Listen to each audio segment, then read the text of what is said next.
What is up, my friends? How are we? It is Monday night. It is the late night agenda. And of course, tomorrow we take on Bayer Leverkusen at Anfield in the Champions League. We're going to take you through some of the comments from Arne Slot's press conference, from Xabi Alonso's press conference, and a couple of other interesting bits and bobs. Of course, we're going to be speaking about the future of Mohamed Salah, Virgil van Dijk and Trent because, well, we all want to know, don't we?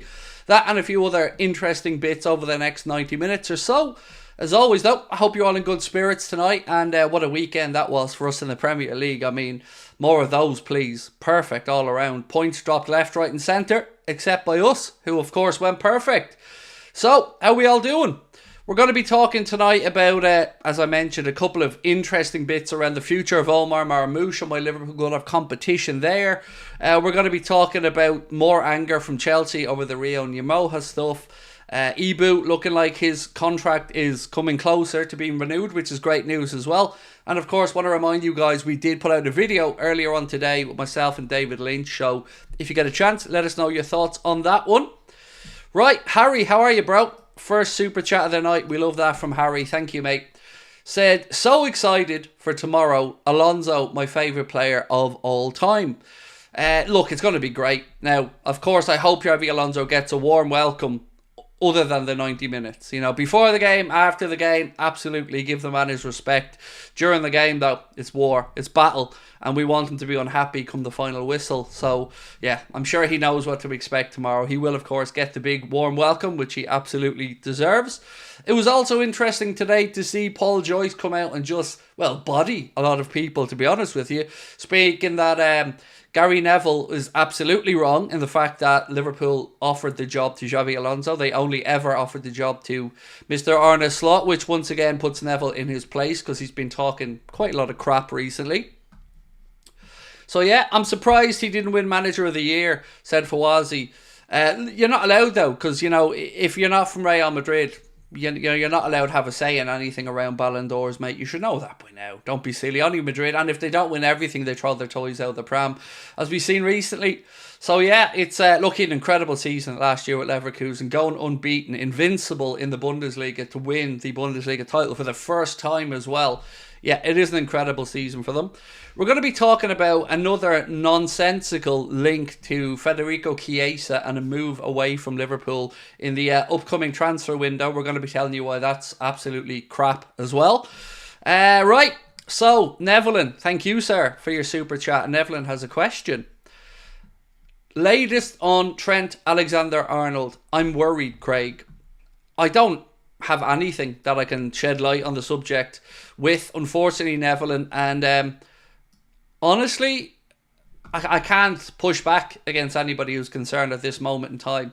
We're getting all the right type of vibes from Virgil, we're getting all the right type of vibes from Mo, but Trent, I don't know. I really don't know. Like, I could sit here now confidently and say to you that I feel like Virgil and Mo want to stay, but I really just don't know what's going on. And again, speaking with David earlier on, still none the wiser as to if we will get an extension. I've no doubt the club will be trying to give Trent a contract extension. I think, you know, I can't see any reason why they wouldn't. But, you know, as each week, day, month goes by, you know, the anxiety grows around these contract extensions. And we are now, 8 weeks away from the winter transfer window. So still wondering, will we get a breakthrough on 1, 2, 3 or all, none, some, whatever. It's difficult, isn't it? It's difficult right now, and I tried to put that to David earlier on, that the more that this situation develops, the more anxiety is just going to be there for Liverpool fans, and I just don't see that being a good thing overall. So, where I wanted to go with this stream tonight, though, was more a case of, let's focus on Mo for the time being, because you've seen Mohamed Salah's post after the game at the weekend. If you haven't, I'm going to read it out to you and let you know what Mo had to say. And then we can try and pick the bones out of it, quite frankly. So, posting on X after the game, this is what Mohamed Salah wrote. Top of the table is where this club belongs, nothing less. All teams win matches, but there's only one champion in the end. So far, we're all good, all happy. That's what we want. Thank you for your support last night. And here's the part that has a lot of Liverpool fans obviously a little bit concerned. No matter what happens, I will never forget what scoring at Anfield feels like. Now, of course, we can't interpret exactly what Mo wants to say there, but it still feels to me like he wants to stay. And I hope that the club can get past whatever the sticking point is that hasn't got this deal done yet, because I really feel like from the outside, and look, we are on the outside here as fans, that Mo and Virgil want to stay, you know, and I'm baffled as to how we still haven't seen this. Now, look, we want him to stay. It feels like Mo wants to stay, but the options are becoming a little bit clearer, because there was a post that went up about, I think it was a couple of hours ago, and it was credited to TalkSport, and they've said Al Hilal want to sign Mohamed Salah. They've even got a picture of him in the Al Hilal shirt done up. The Saudi Pro League club are interested in picking up the Egyptian winger as a free agent in June when his current Liverpool contract expires. Salah fueled speculation over leaving Liverpool with a cryptic social media post after the game against who do we play at the weekend actually? Sorry, Brighton. Confused. Was looking ahead. Brighton. So yeah, I want to know basically how you guys feel about the situation. I just think it'd be such a waste if he went to the Saudi Pro League at the minute. He's too good. And the more I've thought about this, the more I feel like the only sensible option here is an extension. Because if you look to another club in Europe, well, what are his options going to be? Madrid, Barca, look like they're not going to be an option for him. PSG, that's not an upgrade. Why not stay at Liverpool and cement the legacy? So I'm concerned by it, but I'm more concerned by the lack of activity from the club. Because, as I said on this one, the more I read about it, the more I hear Mo talk about it, it feels to me that he wants to stay.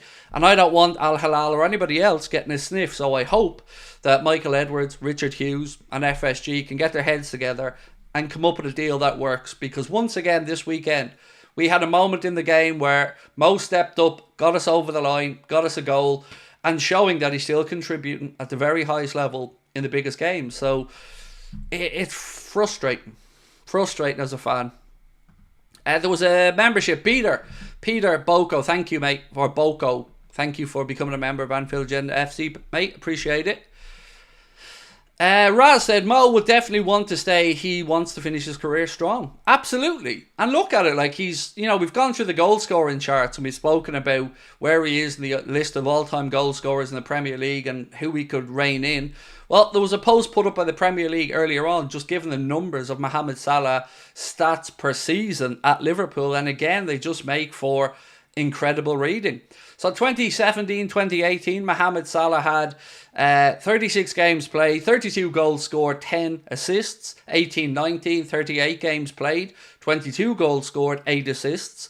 19-20, 34 games played, 19 goals and 10 assists. 2021, 37 games played, 22 goals, 5 assists. 21-22, 35 games played, 23 goals and 13 assists. 22-23, the full 38 games played, 19 goals, 12 assists. 23-24, he played 32 games, had 18 goals and 10 assists. And so far this season, Mo has played 10 league games with 7 goals and 5 assists. It is the epitome of consistency. It is truly remarkable to see it done on such a consistent basis. So there is no suggestion in the numbers that he's dropping off. So what could it be maybe that is causing Liverpool to second guess themselves? And that's what I feel like might be happening here. We know reportedly Michael Edwards doesn't like to give out contracts to people who are in their mid to late 30s who potentially could have a drop off in their output. That's understandable as well. But we're not seeing that in the numbers. So what is it that's causing this delay? It's very confusing. You know, if Mo had his head turned, that's one conversation, but he hasn't. So it feels like we're just being pedantic here. Get it done, please. We all want it done.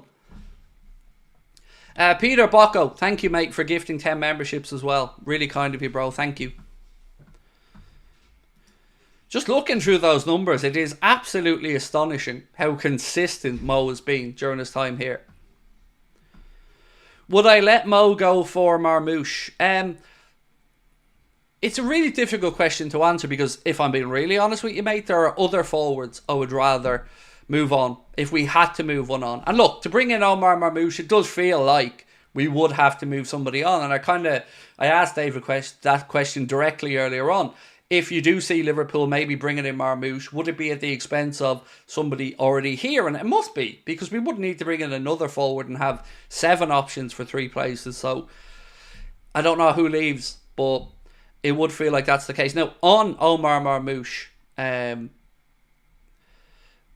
let me just get you some more interesting information there, because it's been reported today by Florian Plettenberg that Bayern Munich are also making admiring glances. So what he had to say, would Bayern Munich have Omar Marmoush on their radar and are considering him next summer? Informal talks have taken place. Liverpool also have serious interest. Frankfurt want 50 to 60 million euro. Look, I want both of them. I'm going to be greedy. I want to have Omar Marmoush and Mohamed Salah. I want to have the best of Egypt. And again, you think that would give us some continuity, but somebody would have to leave. So I don't want to be the one to say who that's going to be. Ben said, hey Craig, Al Hilal wants Salah. Is it true? Well, it's true that it's been reported. Now, I don't know. It's kind of funny though, because it is TalkSport that have reported it. And we had Gabriel Bonlahor with his, I know I haven't a good authority, he's going to Saudi, it's already been agreed, blah, blah, blah. But again, nobody else seems to have anything to back this up. Look, I've no doubt that Al Hilal or any other club of the Saudi Pro League would be extremely interested in getting Mo in. But right now, ball's still in our court. And we have a chance to make sure that it gets sorted. And again, I don't understand how it hasn't been. It feels somewhat disrespectful now that this situation's dragged on so long.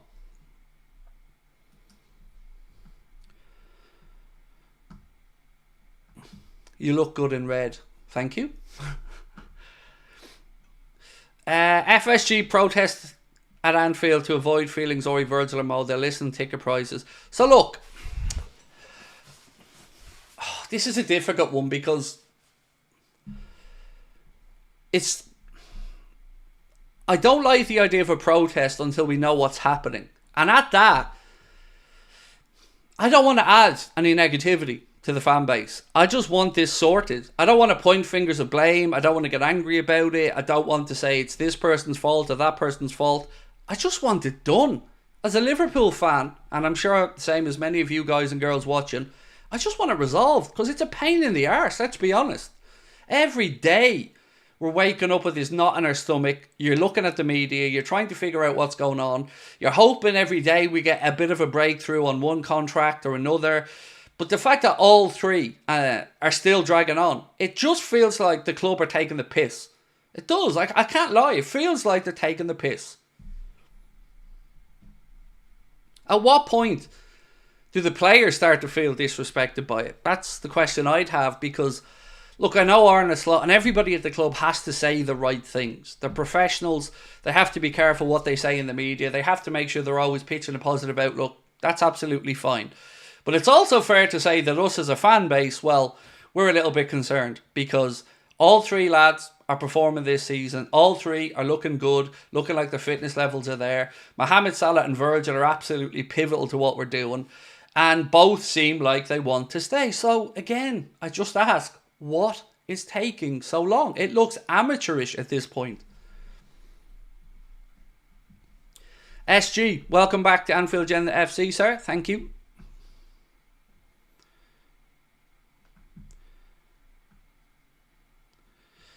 Andrew Lewis has said, can we all condemn what the United fan said to Flex yesterday when she called him the N-word? So look, I don't know Flex. I've never spoken to Flex.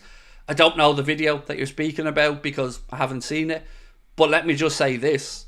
In any context, to any human being, the use of that word is disgusting. So whoever it was, and if he has had that said to him, about him, at him, he has my full backing, 100%, because it's disgusting and nobody should have to put up with that. Whether they're at a football game, talking about a football game, even when things get heated and emotional, absolutely no place in our sport or in our society for anybody throwing around that derogatory term at somebody. So absolutely 100% condemn that.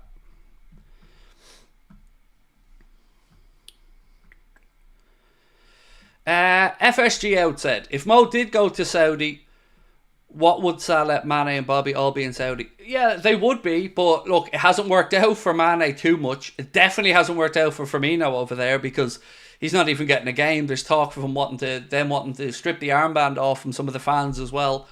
So, look, you go to Saudi for one thing and one thing only: money. That's it. And Mo still has that option ahead of him. You know, if you look at him compared to Ronaldo and the time of his career Ronaldo moved across, or you look at Messi and the time of Messi's career that he moved to the MLS, you would imagine Mo has minimum 3 years to go at the top level. Curtis, thank you for your super chat, my friend. Really appreciate your support. Said, Craig, loving the channel as usual, mate. Hoping it's all getting sorted behind closed doors and they come out with all 3 announcements at once. I would be astounded if that was the case. Now look, I'd be delighted, but hearing the way the players are talking, it doesn't feel like they're sorted. It doesn't feel like we're awaiting an announcement or 2 of them are done and we're waiting for the 3rd one. And that's what makes me concerned. You still have Virgil speaking about it being with the right people, you know, conversations taking place. You have Mo posting these things after scoring a winning goal at Anfield, and if that isn't a come get me plea or and I want to be here, where's the offer? I don't know what to say. You know, I don't know Michael Edwards. I don't know Richard Hughes. I don't know anybody at the football club. But I know that this is not a good situation. And I know that this is a situation that needs to be resolved. And quite frankly, shouldn't have got to this situation that we're in. So somebody shit the bed. And it's about putting it right now and making sure that there are no distractions. Because outside of the contract situations, let's just look at where we are right now. We are currently top of the Premier League. We have the opportunity to continue to build a bit of a gap over Arsenal, who have a very tricky game, as do we this weekend. So what we don't want is distractions and press conferences being hijacked with the same questions and other things on people's minds. We want them all to be focused on football, on the future, and on what we can achieve this season. And this isn't helping that. Love your content, Craig. Keep up the great work, said Haris. Thank you. I just seen the Flex video. It's on the Daily Mail. It's disgusting. Again, I haven't seen it, but I'm 100% behind anybody who is abused like that. Flex has my full support. You know, not that he needs it, but, you know, he has my full support. Nobody should be spoken to in that manner with that derogatory term in any context. It just shouldn't happen. Full stop. Anakin Skywalker, how are you? Any news on a Gravy Time sticker, or Gravy Time, I think you meant to say? Can't say I've had a conversation with Connor about it, to be honest with you. That I usually just leave Connor to these things and he figures them out, so I will try to remember to bring it up with him.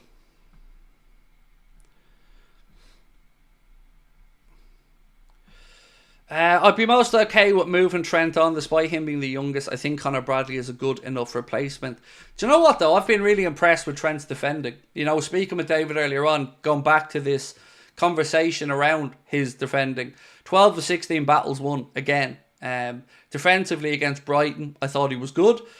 You know, ironically, as I said on a couple of weeks ago, I feel like it's his passing and his offensive play that hasn't been up to his own standards recently. Defensively, I think he's gone from strength to strength under Arna. So, look, I'm going to be greedy. I want them all to stay because I see them as part of the project. I see them as part of a potential successful period under Arne Slot. And most importantly, and I can't say this enough, I, as a Liverpool fan, do not have belief that if we lose 1 or 2 or 3 of these guys, that our owners are going to replace them adequately. Because I don't believe in our owners when it comes to transfer spending. So that's my second concern. Firstly, I want them to stay because I want them to stay as a Liverpool fan. But secondly, I don't have faith in replacing them adequately.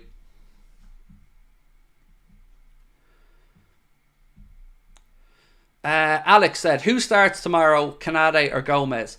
Well, now that we know Ibu's fit, I would say Ibu. And that is an update actually that I guess I should bring you guys, because when I did my preview, I recorded that before we'd had the announcement that Canade was going to be fit. So if you're watching my preview, absolutely feel free to assume that I have Canade dropped in there. So this is what Ibu had to say. He posted himself on, I think it was Instagram. He said, my injury isn't serious, thankfully. I had a scan today and it confirmed there is no break. I'll be ready for the next game. And then Arne Slot today in his press conference also confirmed that Ibu is available tomorrow if he should choose to have him play. And look, if he goes for Joe Gomez, absolutely no problem with that. Joe was top notch when he came in as well, but I would expect Ibu to be back.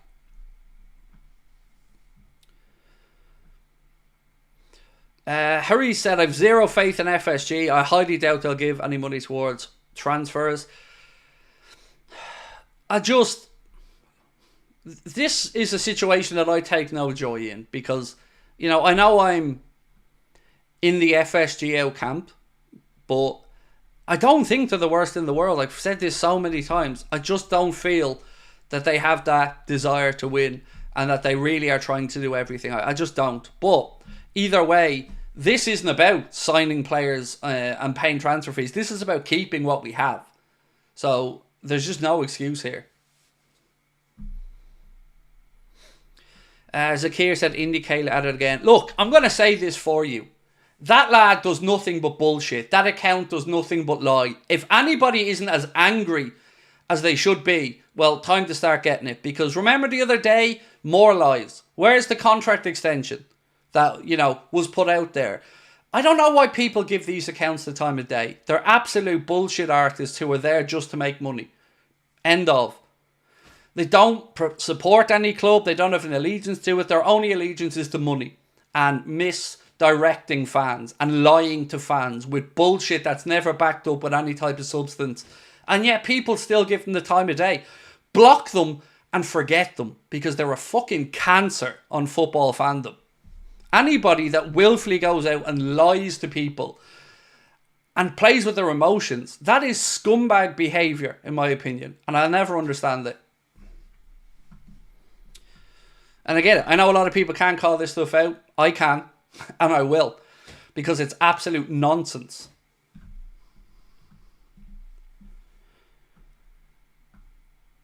Completely agree. 2 transfer windows without spending for Slot is ridiculous, said Joe. Well, we haven't had 2, to be fair. We've only had the summer window. And look, I'm open to the idea that Arne wants to kind of assess his squad over a longer period. I can see that. I wouldn't agree with it, but I can see it. But here's where I'm at right now. Right now, we're 10 games in. We're top of the league. Nobody can debate that. We are top of the league. So now feels like the time where if you were to try and kick on, if you were to try and underline those credentials as title challengers, well, you would go out and do that business, wouldn't you? You would make sure that all of your ducks are in a row. So that's the contract extensions done and the midfielder that Arne Slot needs. Do that, and I think most of us would be happy. I certainly know that I wouldn't be sitting here screaming and shouting. Bring in the midfielder that we clearly need, get the contract sorted, and then we're doing our best to try and make sure that we deliver silverware this season, that the manager is backed. It's not that hard, that's what fans want.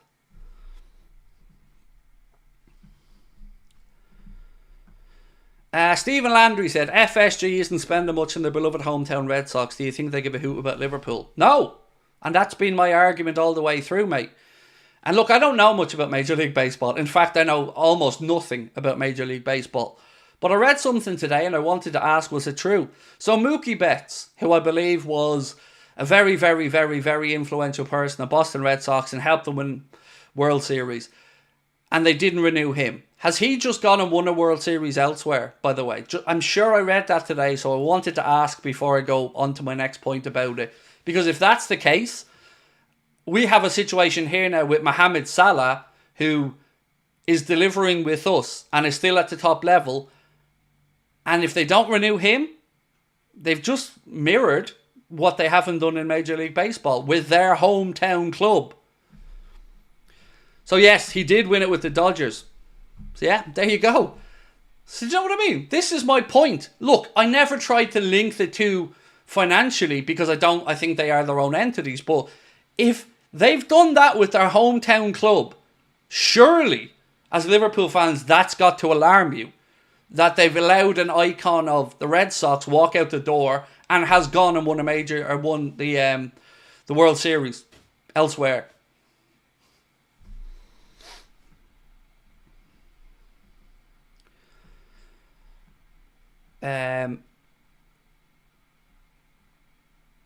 Would I take Tapsoba? I don't know enough about him, mate. No, I just don't know enough about Tapsoba to give you an honest opinion.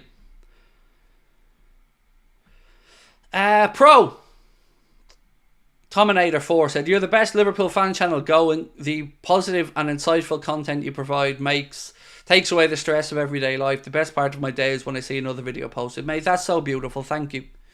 You know, to everyone that sent us some such beautiful stuff over the past few days via email and whatnot, thank you all. It's been so heartwarming to see, and it really does make a difference. Thank you.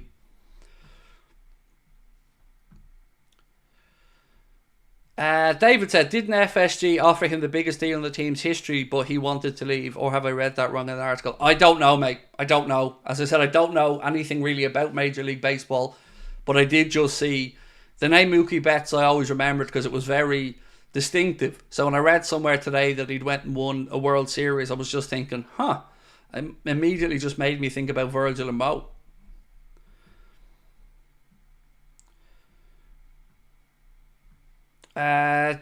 To be fair, the Red Sox traded Betts away. He didn't just walk. I guess the point I was trying to make, Elks, and again, I don't understand baseball, is they allow the really influential winner to leave their club, and he has gone and won elsewhere.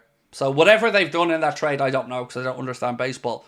But this guy left and won elsewhere. I don't want to be sitting here next season talking about Mo or Virgil or Trent winning elsewhere. Elk said Red Sox traded him away for 3 players. Are those 3 players any good? Or are they up and coming players? Because I guess, again, this might give us a similar type of mindset. And I don't understand baseball, so I don't know how the system works, or I don't know how the trading works. I don't know anything about it.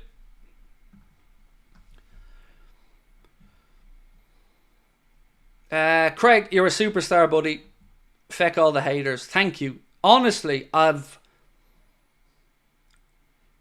sat here with my wife and we read through maybe 7 or 8 emails that particularly stood out to me that were sent over the last week from,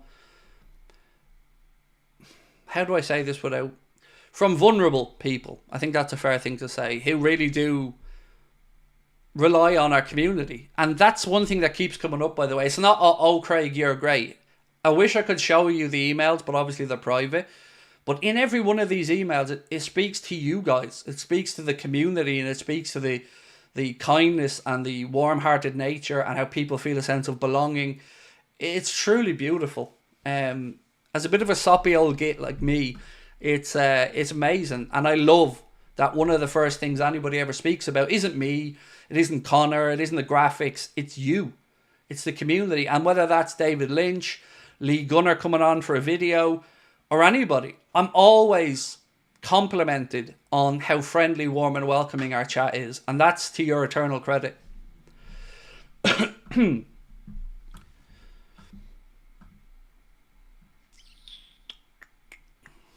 Oh, by the way, I just to let you guys know, because I've been working on behind the scenes with Darren McAnthony, the Peterborough United chairman, fellow Irishman and fellow Liverpool fan, and we're going to be recording a video over the international break together, so keep an eye out for that one. I've been waiting to try and get Darren penciled in for a while, and also, I can't tell you who this is, and I don't know if anything will come of it, but we got a DM today from somebody that works for a brand that would be top 3 on your wish list if you were to work with a brand.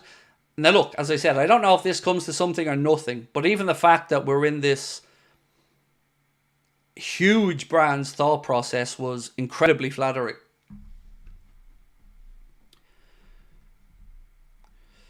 Craig, don't leave this channel. Keep doing what you're doing. You help others with your content. Look, as I sit here now, that decision's made. And to be honest, since I've said, May is the end, it felt like a weight's been lifted off my shoulders, because now I don't care what people say between now and then. Continue to call me a cancer, whatever you want. It feels freeing to just say, I'm going to put my best foot forward and have fun till May, and then they can, they can carry on talking shit about somebody else. But yeah, it just felt freeing you know, because I came into this to want to bring people together, Liverpool fans, and, you know, be connected to the club that I love, not go the other way and feel like I'm a burden to the club that I love, or I'm a thing of toxicity to the club that I love. That breaks my heart that people even think that. Right, I want to go through a few bits and pieces. So, I want to talk about Gary Neville for a minute, because Paul Joyce tweeted today about Neville and his misinterpretation of Liverpool offering the job to Alonso or anybody else before Slot. But I want to go a little bit further, because I don't think Gary Neville is being honest. So Gary Neville yesterday put out on his Gary Neville podcast, I think it was, I still have Arsenal winning the title. Now, here's what I don't understand. What makes him feel that? Because if you look at Arsenal before the season, no problem with anybody saying they think Arsenal can go head-to-head with City, or maybe Arsenal will be able to just push out City. Before that, can see that. It feels to me like he just doesn't want to admit that he's wrong. Or maybe it's more than that. Gary Neville these days doesn't so much feel like a football pundit as a content creator. And it feels like he just has so many different irons in the fire that he just continuously goes in this loop of talking bollocks. And he is. Like, let's be honest about this. How on earth can anybody, with what we've seen this season, feel that Arsenal are the favourites? Now, nobody's saying Arsenal won't be there or thereabouts, but to still be digging that hole, saying Arsenal are the favourites? Based off what? Based off what exactly? Couldn't beat us at their gaff. We're beaten again. I've dropped points. If this weekend it could go tits up for them completely, because they're playing Chelsea. Not an easy game. If they drew that and we beat Villa, that'll be a 9-point gap already. I just don't understand. It feels like it's bait, and it feels weird. Because why is he so complimentary and up Arsenal's arse? Like, the whole thing just feels contrived and insincere to me.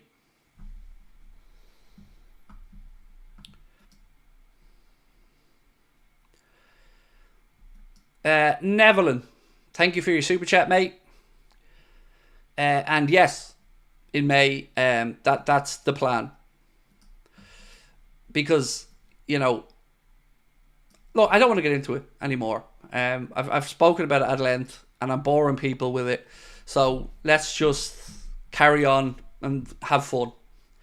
But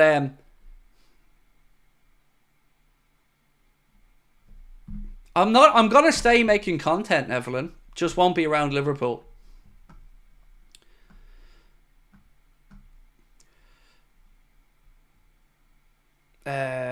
Gary said Man U will finish above us. Gary's a clown. He is. And do you know what? Not just that. It's like some of his takes have been even questionable. Like, Liverpool's midfield is clearly worse than United's. Based off what? Based off what?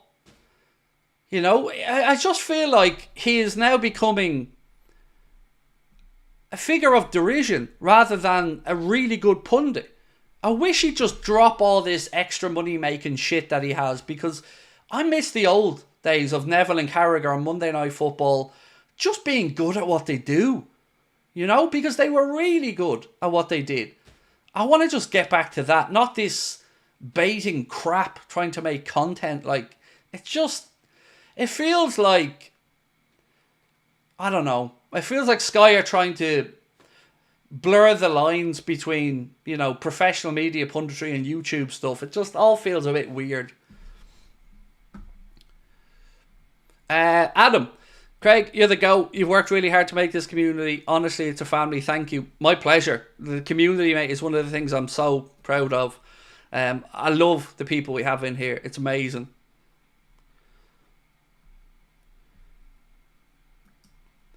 Gio said May will be sad. Well, hopefully it won't. Hopefully in May we're talking about a title, because we've got the potential to win a title. And look, I'm not sitting here, by the way, saying Liverpool are going to win the league. if you're asking me right now, I'd still say City are favourites. But it's about time we get put in that conversation now. Monks and Glass, thank you again, my friend, for gifting 5 memberships. Really appreciate you.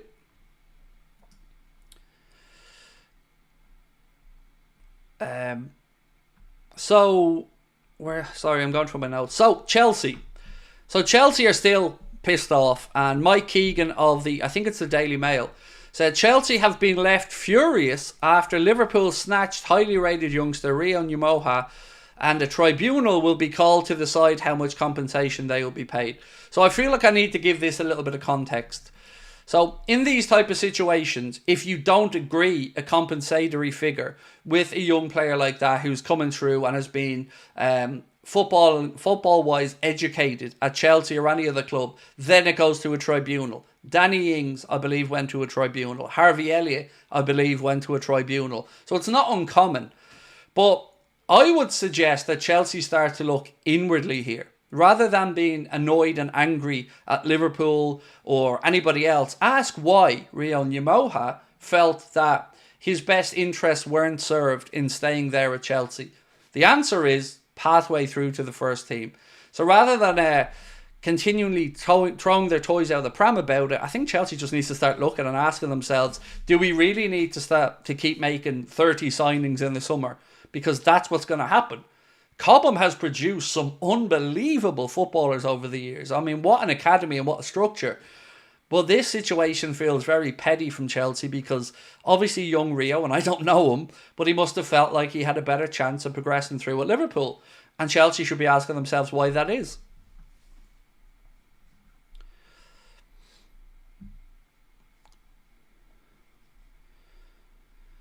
City are not playing well this season, said Rich. I know. And long may it continue, Rich. But they're still there or thereabouts, mate. And they have to get De Bruyne back. And, you know, I feel like maybe they'll be active in the January market as well. But the thing I would say, Rich, is this feels like an opportunity season.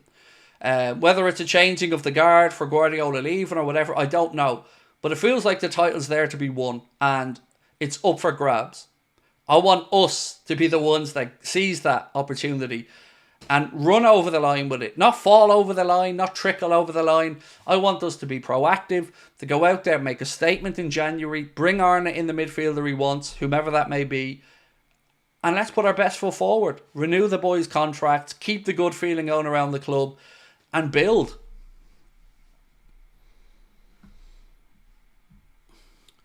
TOTT 2KZ1, how are we? He said, all aboard HMS Pista League with Captain Craig and Slot. Yes, please, that would be amazing. Oh, can you imagine it? Like, I know we're a long way off, but, you know, for a second, let's just dream.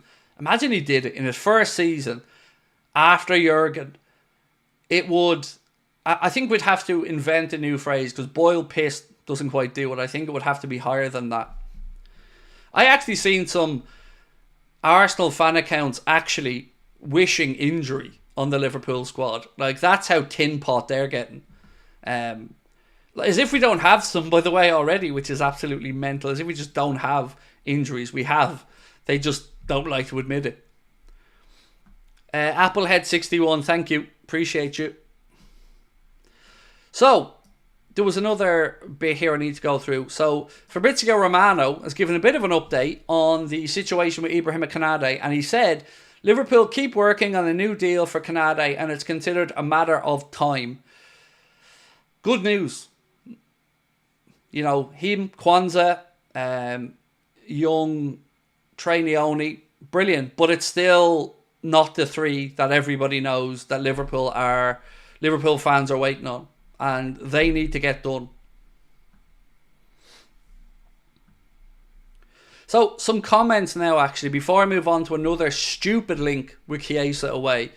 So, Arne Slot speaking about Salah's post said, a reference to his future.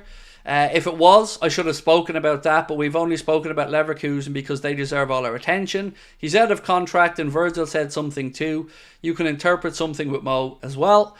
This will continue, but let's hope they bring about the performances. It must be difficult for Arne getting asked these questions over and over and over and over again when I'm sure he doesn't want to be talking about it, but This is what I'm saying. The club can try to say this isn't a distraction. The club can say that everybody's being professional and doing the right things. But it is a distraction. It just is. And it's a distraction that could be sorted.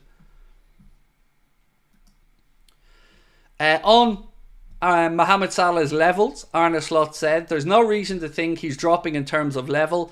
It's not what you see in terms of his numbers and when he's playing. I cannot tell you what the future looks like. Then Caoimhín Kelleher was speaking about the new goalkeeping coach, Fabian Otte, and he said he's been really good, loving working with him, puts a lot of work in to improve us individually. He's a great guy who is really into his details. He's really good. So obviously, Fabian Otte came in to replace John Achterberg when he moved on. Arne Slot brought in a new goalkeeping coach. Caoimhín Kelleher was also speaking about his first Champions League appearance for Liverpool. And he said, that'll be quite cool. I've experienced a few nights, but I didn't play. The atmosphere is always electric on European nights, so it'll be great, I'm sure.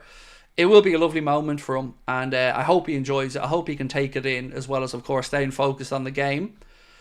After that, though, Xabi Alonso was up, and he was speaking at his press conference, and he said about links to the Liverpool job. He said, let's talk about the game tomorrow. It's more interesting than my future. Let's talk about the great players on both sides. That's what's in my head.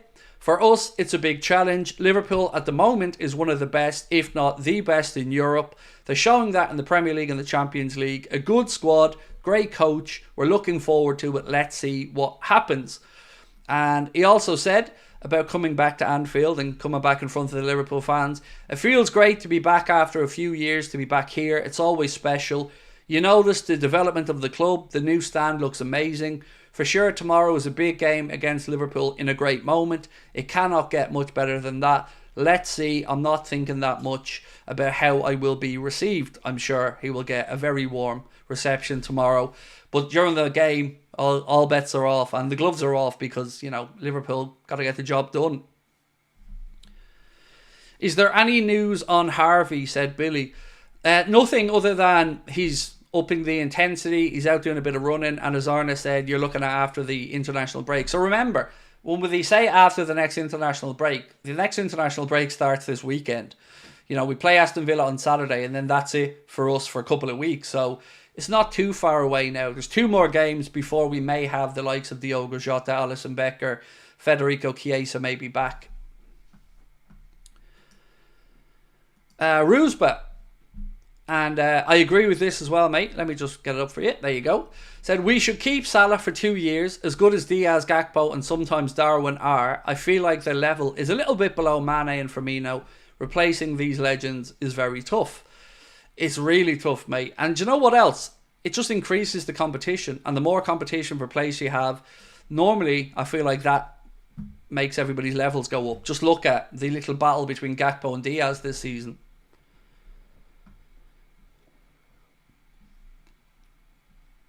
Actually, I did say I had one thing about Chiesa.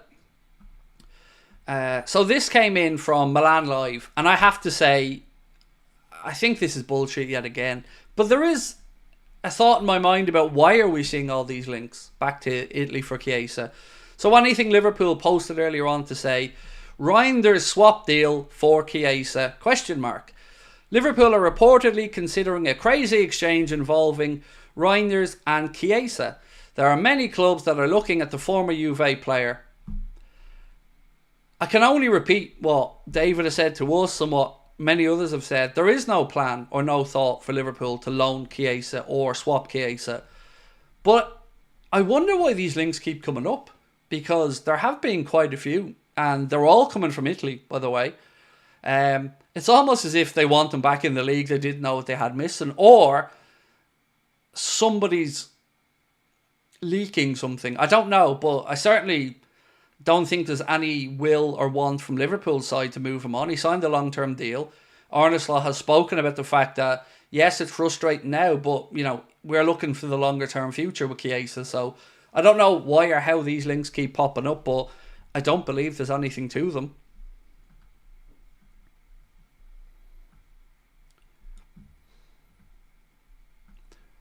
Tony said, I hope Argentina don't overplay McAllister.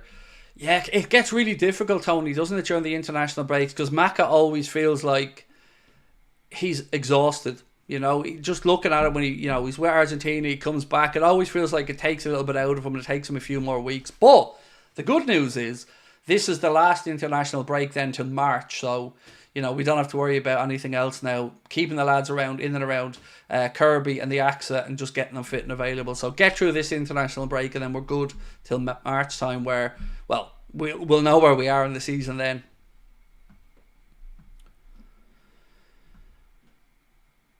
JJ Orr said, out of the 3 players who are out of contract at the end of the season, who would you rather lose? I wouldn't rather. I don't like to use the word rather.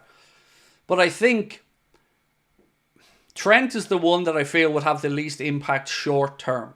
Now, longer term, different conversation. But if you took Virgil or Mo out of this team right now for 10 games, I feel like it's going to have an impact on our season. If you took Trent out, it'll have an impact, but I feel like Bradley could do equally as important a job.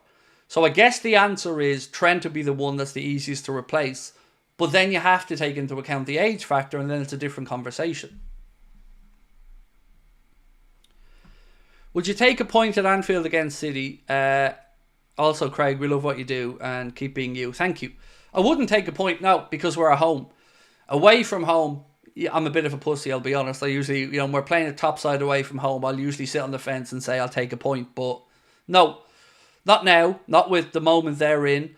It's straight after the international break. There's one game then, that one's 1st of December we play them. So no, I want to win. Because there's no shit talking us then. They haven't played anyone then. If we play them, beat them, we would have played at this point Man City, Arsenal, Chelsea, United, Villa. They're going to have to start putting respect on our name then.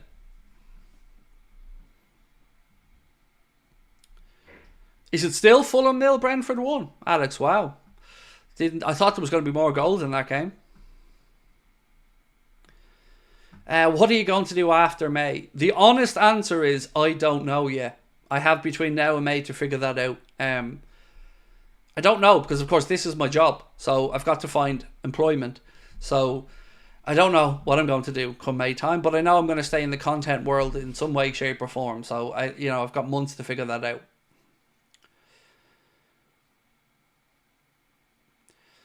We have to go for City's throats at Anfield, said Anthony. Absolutely. And I think Arna will want to as well. That would be a big statement win. And would, again, increase the gap over City.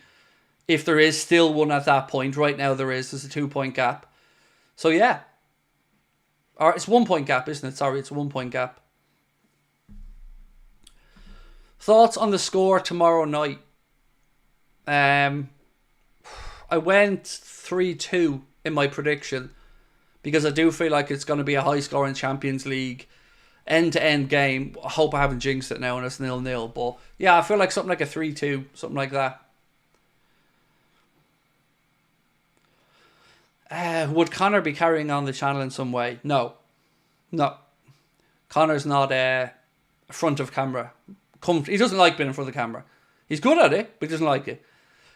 So, I don't know what happens with the channel. Do I repurpose it? I don't know. I've no idea what we do with it. As I said, I haven't thought that far ahead yet. I just know that I am not feeling like a piece of shit every day because of others. And I don't want to feel that way. So, I don't want to keep going over it. But you're only going to get the same answer from me. Could you see Brighton getting a result against City at the weekend? I mean, I was really impressed with how they played against us in the first half. I expect City to bounce back from the defeat to Bournemouth, but, would I be absolutely astonished if they got a point off City? No, I wouldn't. They're a good side.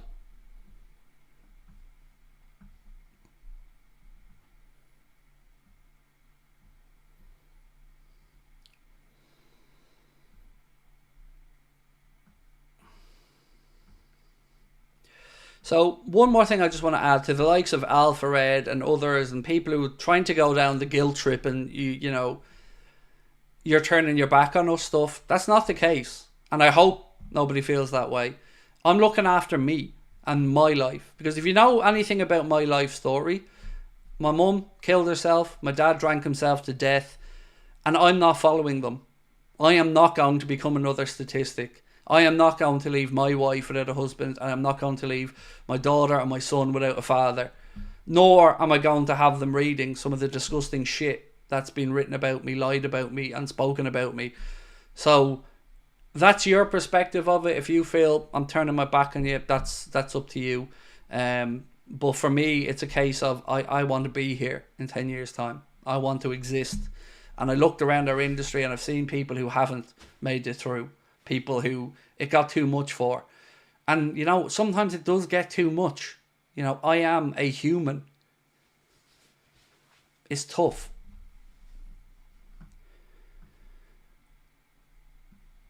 Matheus Cunha looks mustard for Wolves. Thoughts on him? Not good enough for us. He's not. Good player, but not good enough for us.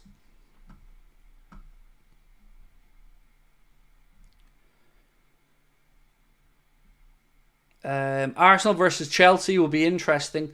It is a big game, Tony, and it hasn't really gotten much attention so far in the media because, let's say this weekend, it could go a number of ways. Let's say option one, we draw with Villa and Arsenal win. Well, then the conversation starts to become a bit different there. They close the gap into 5 points at that point. But let's say it goes the other way and we beat Aston Villa and they draw with Chelsea. Then you're talking about Liverpool being 9 points clear of Arsenal already. So I don't see them having the run of games in them to go on a 16, 17, 18 game winning streak based off what we've seen so far this season. So yeah, it is a huge game this weekend. And when we kick off on Saturday night, we have a good chance to lay a marker down. And what a game, by the way. 8 o'clock Saturday night against Villa. Whoever came up with this fixture time, thank you, because it's going to be amazing.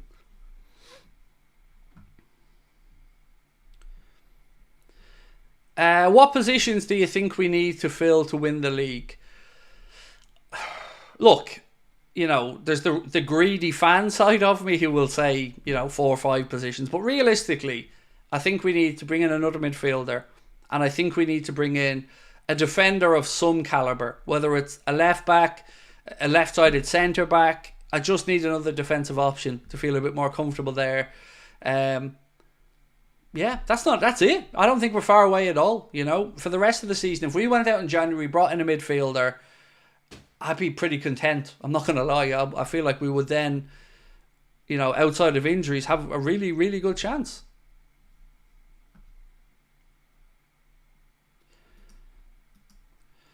Charlie, thank you, mate. Appreciate you. Means a lot, mate. Thank you.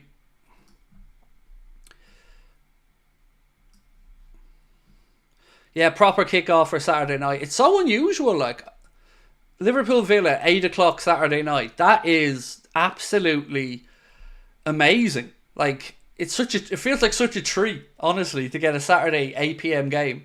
And it to be such a big game as well. Like Villa coming to town. It's and Villa feeling like they've got something to prove as well. So yeah, I can't wait. It's going to be great.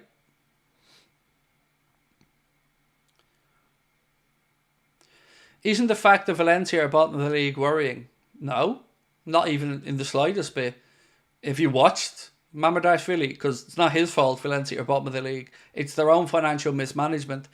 So no, it doesn't bother me in the slightest that I don't want them to get relegated. I like Valencia, but no, it doesn't concern me at all, mate, because I know we're getting a very good goalkeeper in Georgiou Mamardashvili. But for Valencia's fans, I certainly hope they can stay up.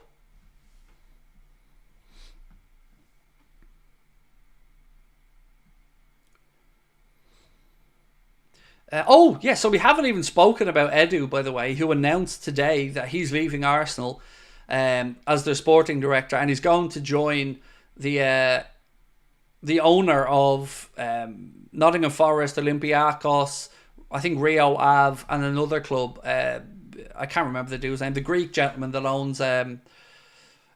owns Forest and likes to spit at the ground beside referees. He's going to work for that gentleman and that brand of club. So interesting, but I wonder how Arsenal fans are perceiving that, because I don't know his importance to Arsenal. I don't really pay too much attention to who takes care of their transfer dealings or whatever.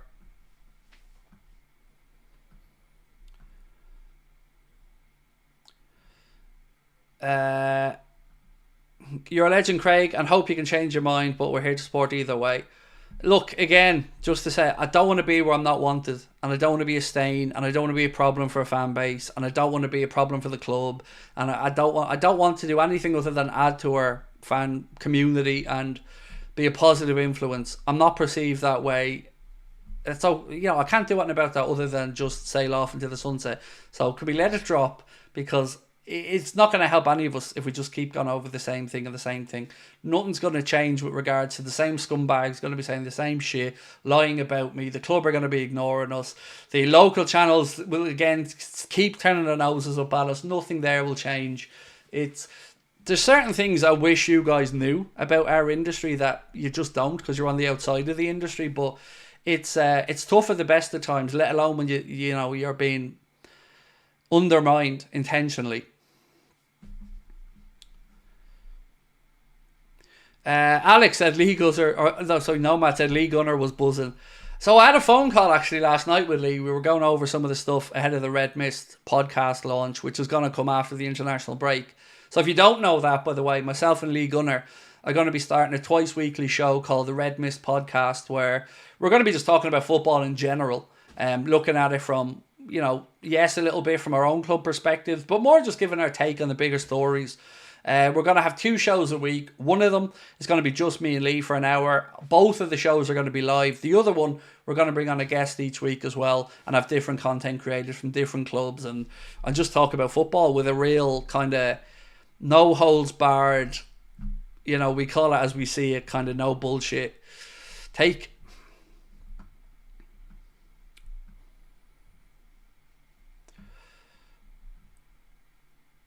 Lee hasn't been on AFTV, mate, in a very long time.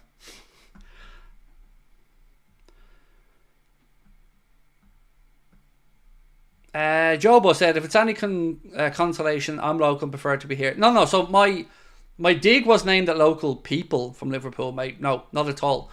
My point was, look, I've said this before. If I could give you 2 headings of people that absolutely go in on me, it's Irish people and people who profess to be Scousers. Now, I have to say profess because I don't know these people. They're just accounts online. But it's either an Irish twist to it or a Scouse twist to it. And when you want so badly to have your own people, both Scouse, as in you're a Liverpool fan, and Irish people, to think you're doing something good and positive, it hurts even more so when they're the people you're trying to lift up. But anyway, on the Lee Gunner stuff, that's going to happen no matter what. Like, yes, May will come and go, but that's something that I'm doing going forward next season, longer term. It's going to happen, and I can't wait. We're working on a few things on the back end now just to make sure we're ready to go for after the international break, but it's going to be fun.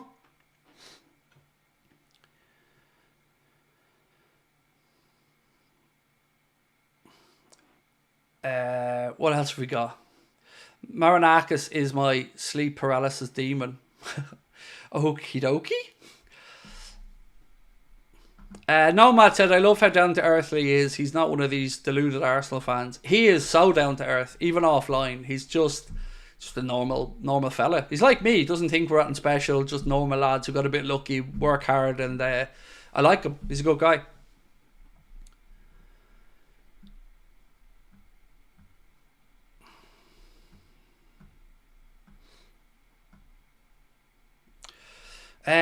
ST Nature said, what guarantees are there if you do some other content, not LFC, these trolls? There is none. No, there isn't, mate. But I just won't care about it because it's not the type of content I make. So they can't rinse me for the stuff they're currently rinsing me for and lying about me. So, again, I can only repeat myself.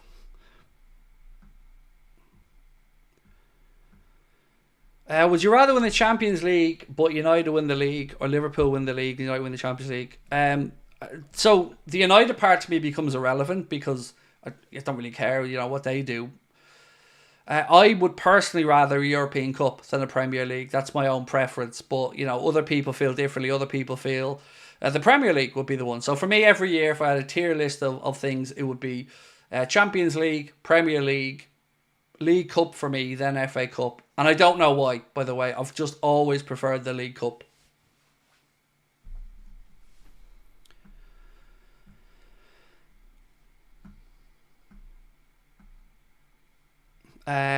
Tuck said, I used to think Lee Gunner was saying sack Arteta for rage bait, but I can't lie, I'm starting to agree with him. He was right all along, so I have huge respect for that. So I can promise you, having spoken and known Lee for a few years now, when he was talking about not believing in Arteta, he doesn't just say that for camera. That's his sincere feeling. So that isn't bait. I promise you that. From getting to know Lee and speaking with him, he's never been one that's been supportive or backing, believing Arteta's the right man to get them over the line. He just hasn't. So yeah, that is his sincere feelings. Was there any new Marmouche news? Yes, but not great news, unfortunately. The only news really was from Florian Plettenberg, who said, and I'm just trying to get the quote up here, 1 second. Frankfurt want to extend the contract of Omar Marmouche for 1 to 2 years with a bigger salary. United, Chelsea, and above all Liverpool are interested. The forward's dream is to move to Liverpool and succeed his countryman Mohamed Salah as his Anfield idol. So that's one story today on Marmouche that sounds good. But then Florian Plettenberg came in, and as he always likes to do, throwing the pro-Germany stance, which I understand, that's his neck of the woods. He said, Bayern Munich have Omar Marmouche on their radar and are considering him next summer. Informal talks have taken place. Liverpool also have serious interest, and Frankfurt would want 50 to 60 million euro. So take from that what you'd like. But I think we can say at this point, he is somebody Liverpool have strongly got on their radar. Whether anything comes of that, I don't know. But if we need a forward, it definitely feels like at this moment in time, he would be one of the first people we'd be looking at based off my own information and what we're all seeing and reading.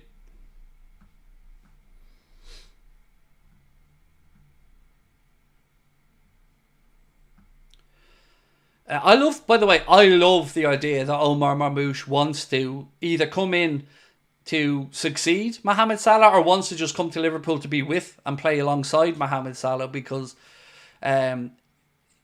all the stuff that I've seen written so far has been very positive with regards to him wanting to play in the Premier League and him really liking the idea of coming to play with Liverpool. So, the vibes certainly feel positive around Marmouche and his openness to come to Liverpool.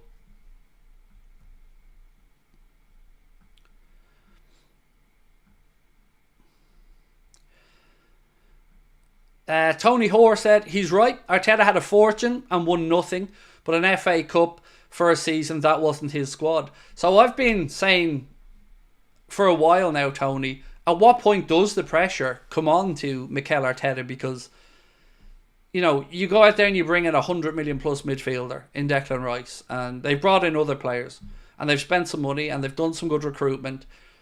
But at some point, that tricky conversation needs to be had. Deliver or you're in trouble. And it feels like between the money spent, the time he's been at the club and the influence he's had, the media loving at times, that it is kind of getting to the shit or get off the pot moment where Arteta has got to deliver or he's in trouble. So if they go without silverware this season, I think Arsenal fans are in a tricky spot, because yes, Arteta has brought Arsenal on. There's no denying that. But is he going to get them over the line? Because this feels like a really good opportunity for somebody to grab that Premier League title. I want it to be us. I'm sure Arsenal fans want it to be them. But let me say this.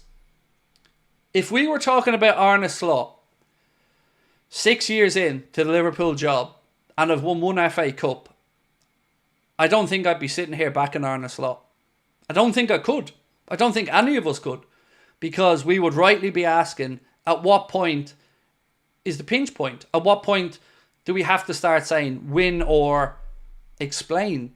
So I can understand if the tide starts to turn a bit.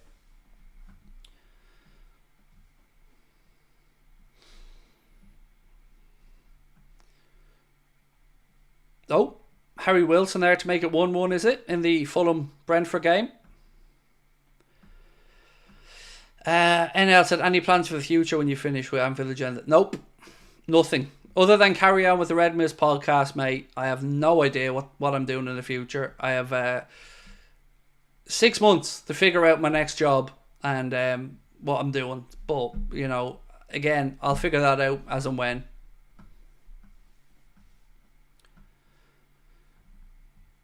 So, is anybody concerned about the TalkSport post about Al Hilal wanting to sign Salah? Because it feels like, of course they would. Like, when I look at it, it's like, well, yeah, they want to. Of course they want to. Like, do I think every club in the Saudi Pro League wants to sign him? Yeah. Do I think half the clubs in Europe want to sign him? Yeah. But, you know, as I keep saying, I want lots of stuff in life, but it doesn't mean I'm getting it. And I think right now the ball's still very much in Mohamed Salah and Liverpool's court to get this done. So I think we now as fans need to start kind of seeing some progress on these contracts, you know, or at least getting some type of a pathway to figure out what's going to happen. It can't go on indefinitely, and it's been going on too long. Let's be honest, it has.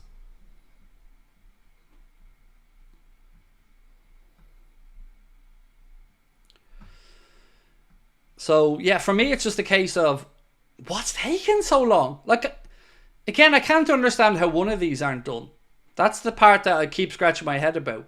Yes, I can imagine one or two of them are tricky conversations to have. But I feel like the club will have everything they need. Numerically, with regards to the progress, the fitness levels, all the data that Michael Edwards and Richard Hughes will need to make these decisions. I feel like they have. I also feel like we can sit here and safely say that Mohamed Salah and Virgil have been putting out the vibes that they want to stay. I can't say the same about Trent because I don't feel that I've heard enough positivity from Trent about staying, nor do I feel I can say Trent wants to go. I truly don't know what Trent wants. But I think we can see that Mo and Virg wants to stay. So again, I'm just going to ask, what's taking so long?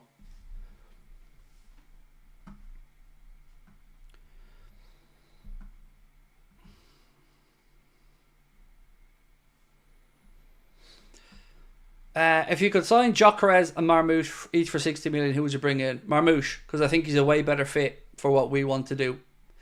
And also, I think doing it in the Bundesliga would hold more water with me than doing it in the Portuguese Primeira Division. Personally, just my thoughts on it. I just think Marmoush is a better fit. Billy said, I think Trent feels disrespected. How? That's my question. How? I'm sure, and again, speaking with David would reiterate this. It's not going to be a lack of money put at Trent. So I think the money offer is going to be there. I guess the question for Trent might come down to, does he think he can fulfill his professional desires here? Does he feel like he can build a big enough legacy? And look, if the answer to that's no, then the decision's made.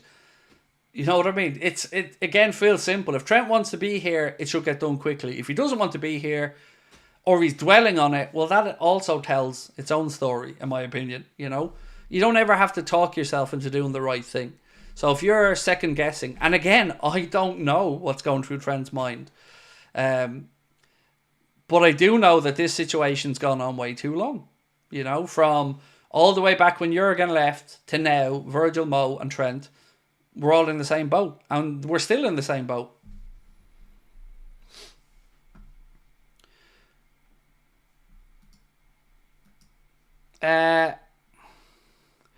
Charlie said, any updates on our injuries, Dan's, Canade, Chiesa? Just the ones that were given from Arna the other day. Dan's don't know exactly when he's going to be back for the 21s.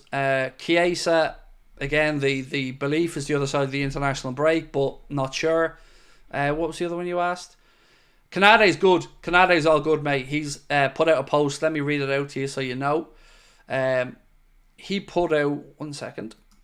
He put out a post after, I think it was yesterday, sorry, and he said, my injury isn't serious, thankfully. I had a scan today and it confirmed there's no break. I'll be ready for the next game. And Arna then also reiterated that he will be available for selection for the game tomorrow. So good news in that regard. And again, sorry, I think I went through your super chat there though, Charlie. Apologies if I missed it initially. Oh wow! Fulham scored a second one to win it there. That's mental. Harry Wilson again. Wow. That's a quick turnaround there from Fulham right into death. 1-0 down all the way through. And what did you see Janel's goal, by the way? It was a great strike. Well done, Harry Wilson. What do you think about Slot so far, Craig? Love how he recognises our weaknesses. Mate, I've been blown away, Joseph, with how fair Arne Slot has been in his assessments. I really do. I've enjoyed listening to him speaking. His insights are marvellous. His acumen as a coach has already proved to be top notch. You know, all these little tweaks at half time and stuff he's made. Look, I said it in the summer and I'm going to repeat exactly what I said again. I believe in Arne Slot, so I never wanted him to be scapegoated, and I never wanted him to be, there was a narrative that was formed by some people that whoever came in after Jurgen was going to naturally fail because it happened at United and it's happened elsewhere. And I never wanted to buy into that narrative because it's lazy.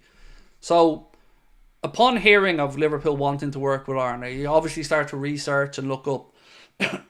And nothing about his character struck me as the type of guy who was going to come in and believe he was destined to fail, or take a job that he believes he's destined to fail in.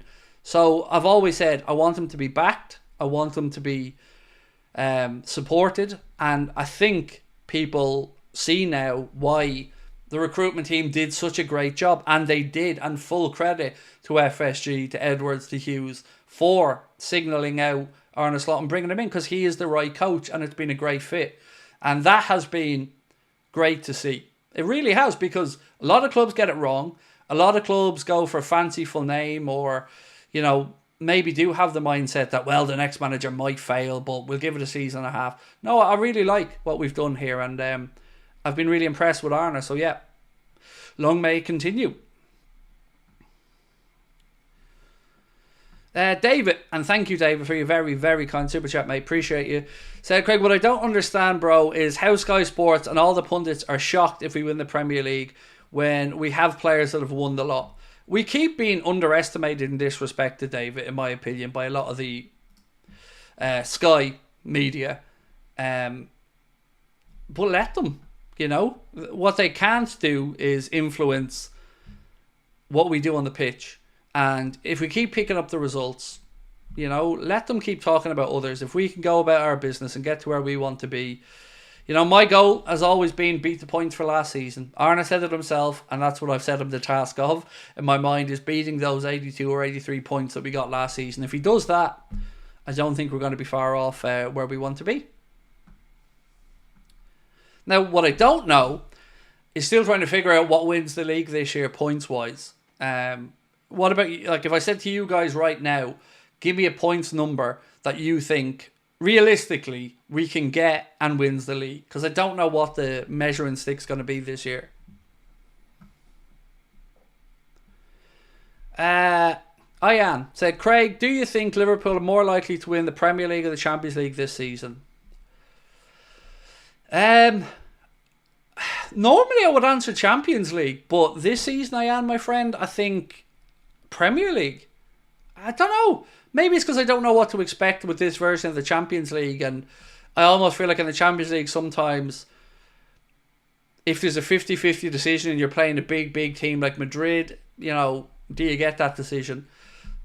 So yeah, normally I would say Champions League. This season I'm going to say Prem. I think we're showing a consistency which is great, but look, I still would admit I don't think we've seen the best of us yet.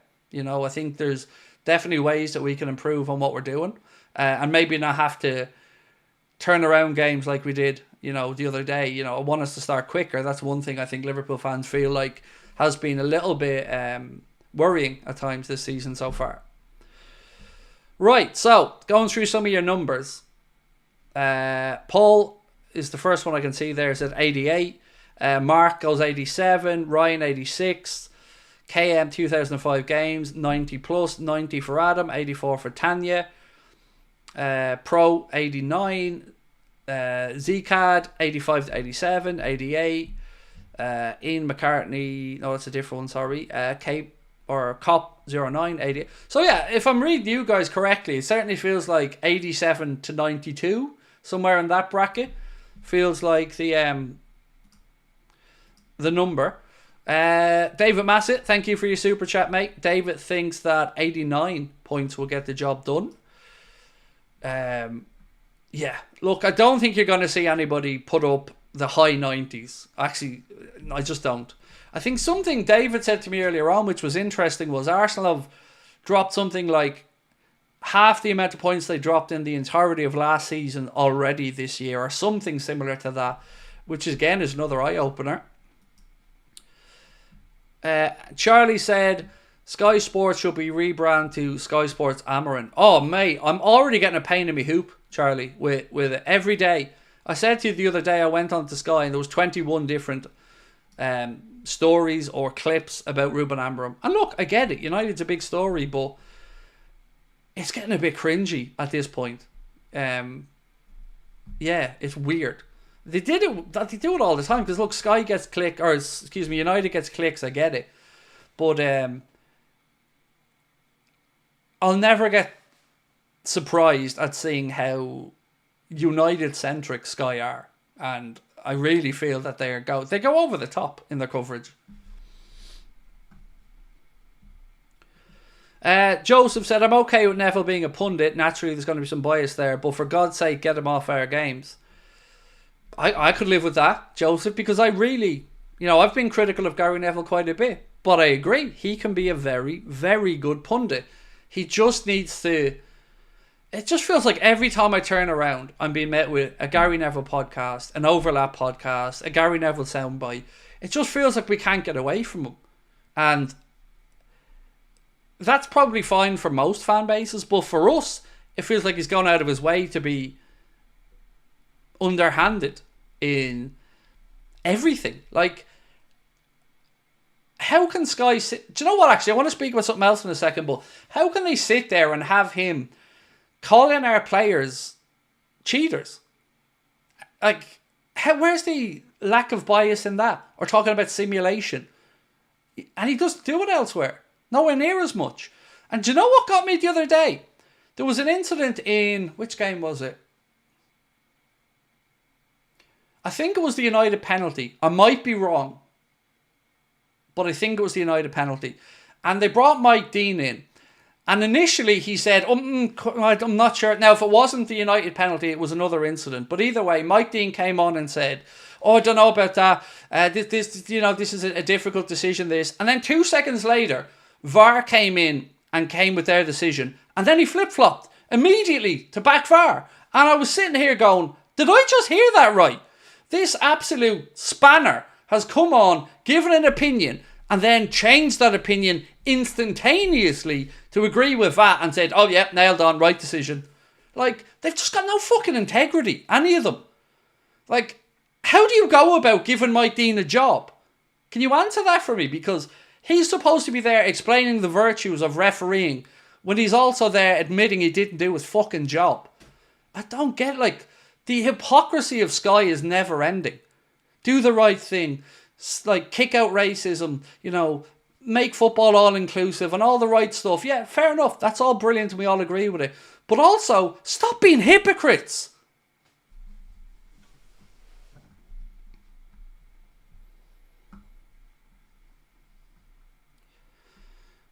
He does it over and over again.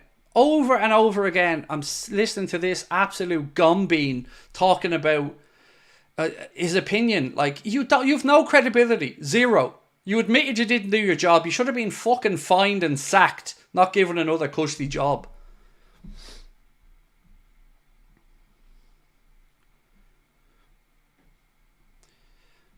Bruno Fernandes is the biggest diver on the planet, but Neville never jumps on his back. I know. It's mad. You know, look, there's more to this as well. Like, Salah, simulation. Harry Kane, clever. I don't need to tell you what the context or the subtext is there. But Harry Kane, simulation, clever, good boy. Mohamed Salah, bad boy. Bad boy. Bad mo. Cheating, simulation. Why is that?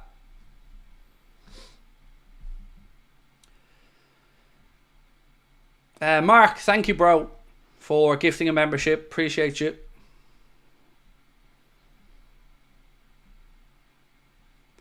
Andre said, I don't understand. 3 most important players can sign pre-contracts in 2 months. What's taking so long? Like, may I write the contracts? I get you. Andre, it baffles me, mate, because I can understand one of them dragging on. But all of them? All of them.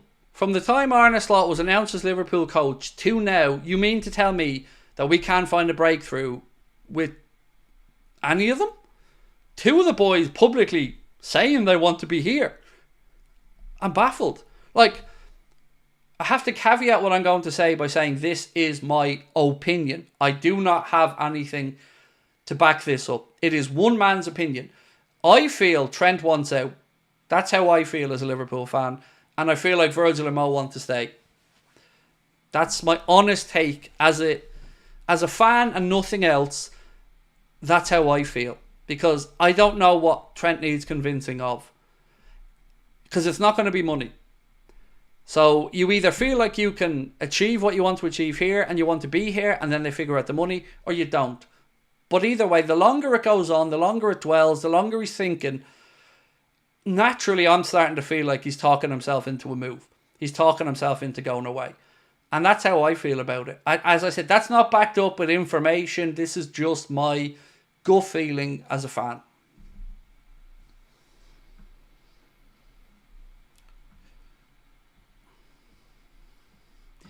Danny Thomas said, of course Salah and VVD wants to stay. It's just down to these Mickey Mouse owners, FSG, to extend their contract and back the manager and get quality reinforcements.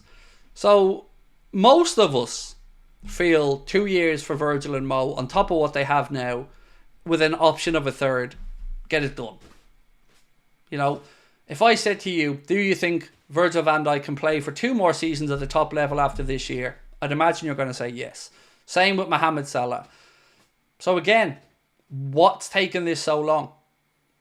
Like, we'll get all the stock answers of these are complicated things, his image right, and yeah, fuck off. Like, stop. Don't piss in my tent and tell me it's raining. Like, we know that this could be done. You've proven it when you've got Kwanzaa's deal done and Leone's deal done and close to Canade's deal done. You've proven that this can be done quickly. So why are we dragging our heels on it? It looks tin paw, and it only gives ammunition to the likes of Neville and others to start trying to keep this undermining of Liverpool going. And again, if you're on the outside looking in and you're thinking, well, maybe Liverpool want to sign me, but I don't know. Like, will I agree to a move in January to go to Liverpool? Because I don't know if Salah's going to be there. I don't know if Virgil's going to be there. I don't know if Trent's going to be there. Inconsistency. Continuity is important in football. And continuity has been a big part of why we've been so good. And we've lauded the owners for keeping these star players throughout their contracts. Well, that needs to continue now.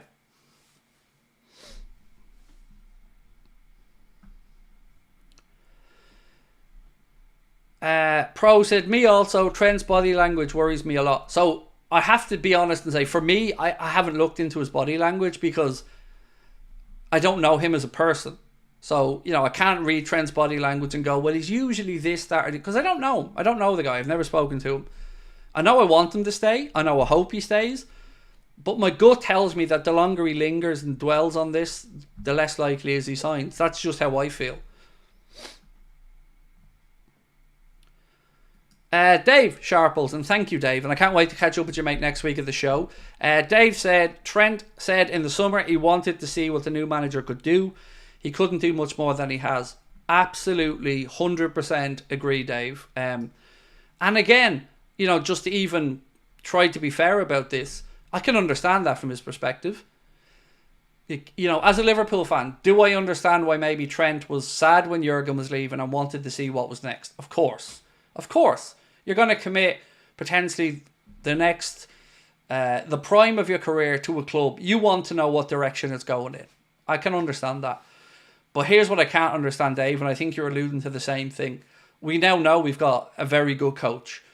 We know he's able to continue on the good work Jurgen has done. We've heard the players all love him. We've heard the small little details in training and the body positional movements of Trent, and we've all spoken about Trent's defending improving. So again, all of that is in the positive camp. So why not commit? Yeah. So again, that's, trying to be fair. Because I can understand any of them, after Jurgen left, needing time to see the lay of the land. But right now, if you're not convinced by Arne, I don't think you're ever going to be. So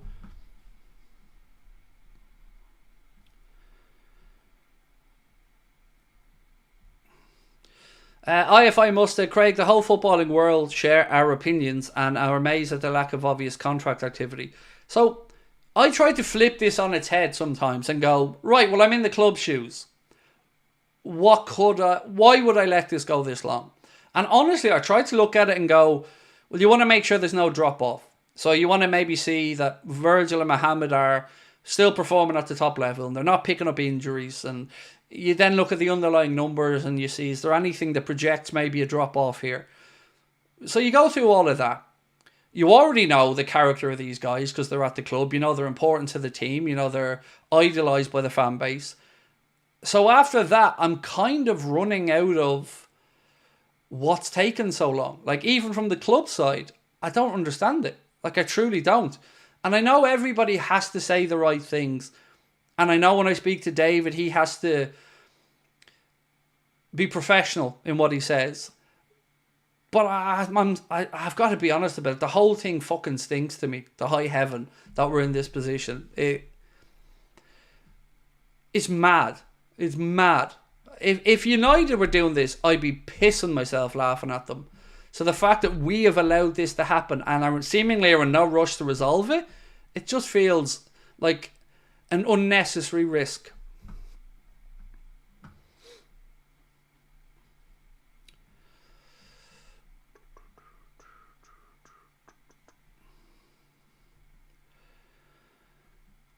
If Trent leaves, who would you want to replace him with? Do you know, other than, obviously speaking of the obvious, like Conor Bradley, haven't thought about it one bit. I'm kind of somewhat refusing to accept that he'll leave. I'm a bit of an ostrich on this one, I have to say. I am. I feel like he will, but I'm still kind of denying it in my own head. So I'm not at the point of looking at right backs or anything. So that's the honest answer. Bradley, I love, and I hope I'm sure he will step up, but I haven't thought about it. But I will say what I've always said is, I don't believe that these owners are going to replace them adequately. I just don't. Tilsheen said, Ibu contract reported to be just a matter of time. Then we move on to the next. Diaz on the back burner for now. So Diaz, I think he's 2.5 years left on his contract. So bit of time there, definitely. And also, I can look at his contract and understand maybe why Liverpool aren't in a rush, because it feels like we're robbing him, with the wage he's on.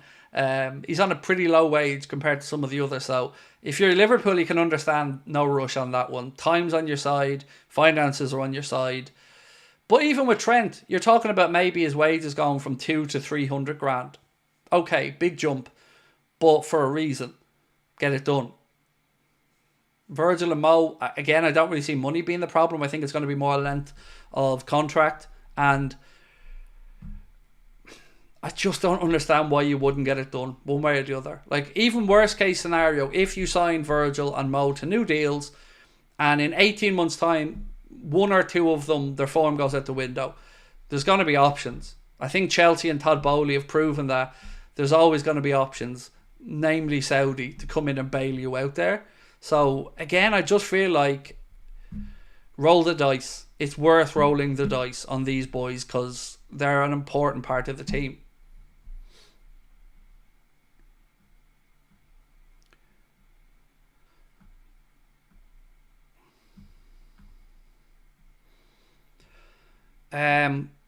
So Road Music said Trent's attitude is loud and clear. He sees himself in the Madrid shirt at the expense of our current ongoing matches. Right, so let's say for a second that that's true, right? Let's say he has made up his mind and he wants to go.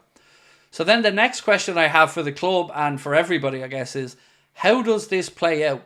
Because I think if we get to January and he hasn't signed that, and this kicking the can down the road shit's not going to wash anymore, because Liverpool fans are going to smell a rat then and think, well, if it's January time and he hasn't committed by now, and we know that pre-contracts are possible, you would only imagine that the advances of other clubs will only increase. So if he does want to leave, how do you manage the situation? Because if you announce he's leaving, you know he's going to get backlash. Unfortunately, that's the world we live in. I don't agree with it, but he's going to get it. Do you think then he's committed for the rest of the season? No. And I'll say that about anyone, by the way. I don't believe that anybody who agrees to move on and knows they're running down time at the club will ever give 100%. I don't give a fuck what anybody said to me about professionalism or any other bullshit. If you're going into a crunching 50-50 tackle and you know you've got 4 years on your deal, you're going into that. If you're going into a crunching 50-50 tackle, knowing that it might fuck up your big move and your big announcement and your big... You're not doing it. And I don't care. I don't care what anybody says. I don't care how many journalists jump on my back about it. I'm right. I'm absolutely 100% right. If you know you're departing, you aren't as committed to the cause. Simple as that. And I'll die on that hill. A manager's different. Jurgen, you can harness that energy and go, right, let's give him the big send-off, and you get the long goodbye in a good way. Don't see that with a player. Don't. I just don't. So again, how do you manage it? I think the only avenue here is honesty. And if Trent wants to leave, then you got to come out and say it. Come out and say, I want a new challenge, and manage the situation as best as can be managed. But I think we speak about respect quite a lot. And that goes two ways. The fan base have to be shown respect as well. Because it's the fan base that lift these guys up and make them idols and sing songs about them and make sure there's murals about them and, you know, make them icons. You know, that's when you're taken in by Liverpool fans and you're part of the history and the fabric of the club. It's a special, special thing.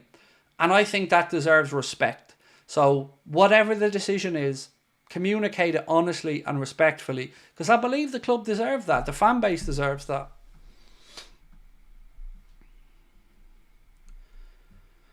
You will notice one thing. I haven't said one single derogatory word about Trent, nor will I. Because I understand this is a huge decision for the young man. I understand that this is the formative peak of his career. I understand the allure of Real Madrid and all that entails. But what I would say is, I don't think delaying this or dragging it out will benefit him in any way, shape or form. Be honest. That's all you can ever be in life. Be honest and let the cards fall as they may. But don't try... I don't want to see Liverpool fans manipulated in this situation by anybody. The club, the players or anyone. Just be honest.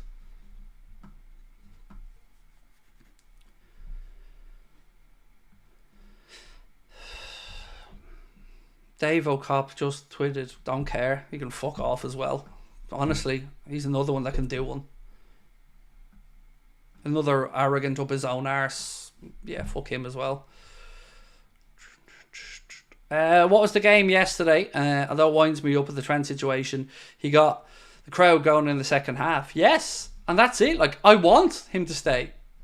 I do. But I'm running out of genuine reasons why it's dragging on. All of it. Like, particularly the Trent one, because there's no way the club don't want Trent to stay. No chance in hell. They want him to stay and will give him a very, very good contract. So the only reason this situation, in my opinion, is taking this long is because he hasn't made up his mind or hasn't communicated his decision. One of those two.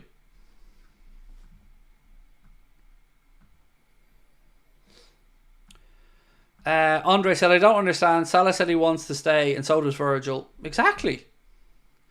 Now look, to be fair to Mo, I like what Mo's doing. He's kind of pushing it back on the club a little bit here. You know, look at his post. You know, and even when he said previously, you know, my contract's up at the end of the season. I don't know what the future holds. He wants to stay. He wants to break those goal scoring records. So, are we being tight arses again? Is that what this is about? You know, is it a lack of financial respect towards Salah and Virgil? If it is, then that to me again comes back to these owners. So, what post? I'll read it out to you. 1 second. So, Mohamed Salah posted on Twitter or X after the game yesterday. Top of the table, or excuse me, not yesterday, Saturday. Top of the table is where this club belongs, nothing less. All teams win matches, but there's only one champion in the end. That's what we want. Thank you for your support last night. No matter what happens, I will never forget what scoring at Anfield feels like. So, Mo's winning the battle for hearts and minds. Because he's alluding to wanting to stay. You don't say that unless you want to stay. You don't. Or at least unless you're open to staying. So that, and again, coupled with Virgil, feels like they both want to be here. Ryan said that last sentence hurts. The last sentence is absolutely intentional. Push the ball back into Liverpool's court. And I do the very same. I think Mo is playing this perfectly.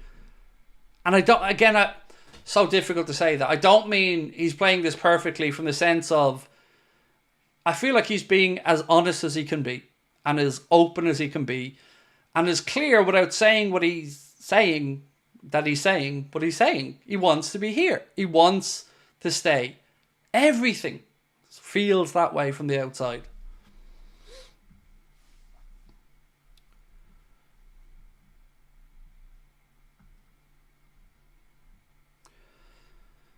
D06 said, it sounds like the owners are reluctant to renew it. I don't know, mate, because again, I don't know what offers are on the table, but not one part of me believes that all three of these are so extremely tricky that none of them could have been figured out by now. Kerry said, if Trent goes to Madrid, I hope Barca win everything in Spain for the next 5 years. It won't work for him. I'm gonna say that right now, up front and honestly. I don't know what happens with him, but I know if he goes to Madrid, it won't work out. It won't. Carvajal back next season. 2 bad games from Trent. The white tissues will be out. The boos will be out. The media will be going in on him. He'll be dropped and Carvajal will be put back in the team. That's what'll happen. Because they've done it to far better players than Trent. Far better players than Trent. They booed.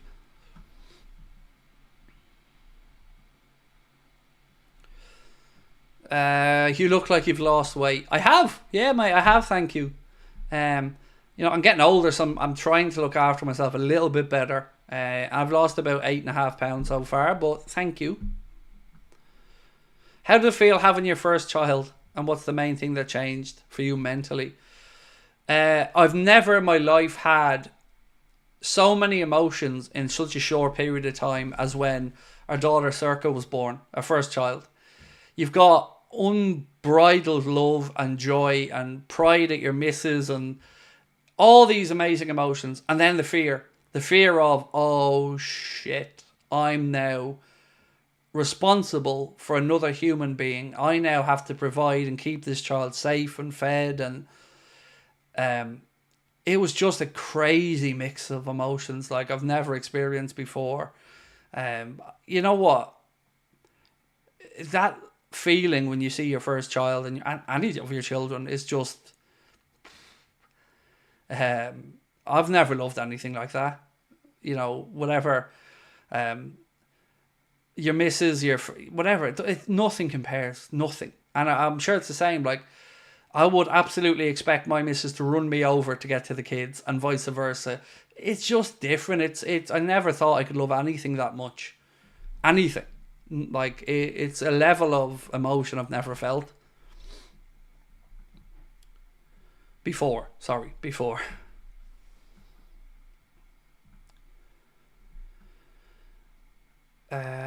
Do you think that maybe any of them are already signed onto a new deal, but the club just isn't waiting to announce it?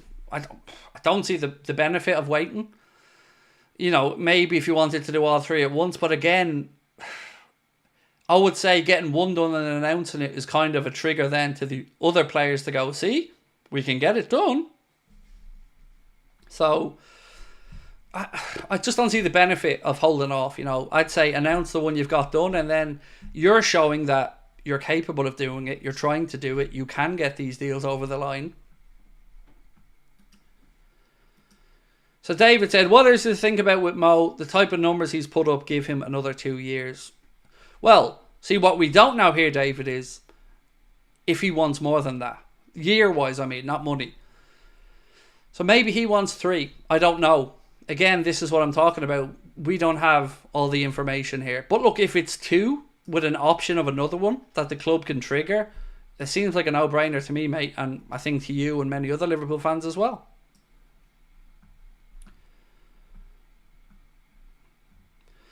Philip said, I just lost my grandson, born premature. He lived 27 days. Bless him. He had his Liverpool kit. I'm so sorry to hear that, Philip. And I'm sorry for your daughter as well. I'm not a religious person, mate, so I'm not going to be a hypocrite and say I'm going to sit here and pray. I won't, because I'm not a religious man. But I will be thinking of your beautiful premature grandson, mate, and of course your family. I'm really sorry. I'm really sorry that your family had to go through that, mate.